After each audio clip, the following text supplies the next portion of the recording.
সকলোৱে আশীৰ্বাদ দিছে পৰঞ্চনা ৰাইজ আমি যাতে অসমৰ বৰাক উপত্যকা আপুনি কি আনন্দিত কৰিব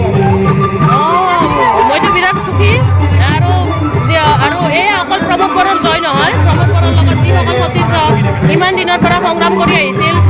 সেইমতে বিদ্যাৰ চুক্তি পালে তাৰপিছত আহি পেলাই ইলেকশ্যন হ'ল ইলেকশ্যনত জয়লাভ কৰি এতিয়া চৰকাৰ গঠনৰ সুযোগ পালে গতিকে সকলোকে মোৰ ফালৰ পৰা শুভেচ্ছা জনালোঁ আৰু ভৱিষ্যতে ৰাইজৰ কাৰণে যাতে ভাল কাম কৰি যায় প্ৰমোদ বড়োৰ লগতে সকলো সতীৰ্থকে মই আহ্বান জনাম ধন্যবাদ কেনেকৈ কাম কৰিব বুলি আপুনি আশা কৰে আমাৰ দৰে নহ'লে হ'ল বাকী যি কৰিব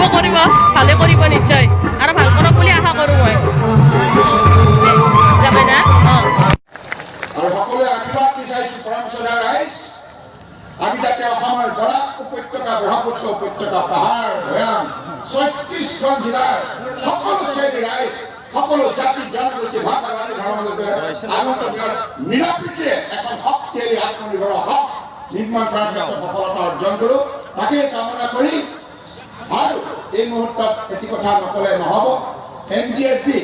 যিসকলে অতদিন সহস্ৰ সংগ্ৰামৰ ওপৰত আস্থা ৰাখি সংগ্ৰাম কৰিছিল তেখেতসকলে সেই সহস্ৰ সংগ্ৰাম পৰিত্যাগ কৰি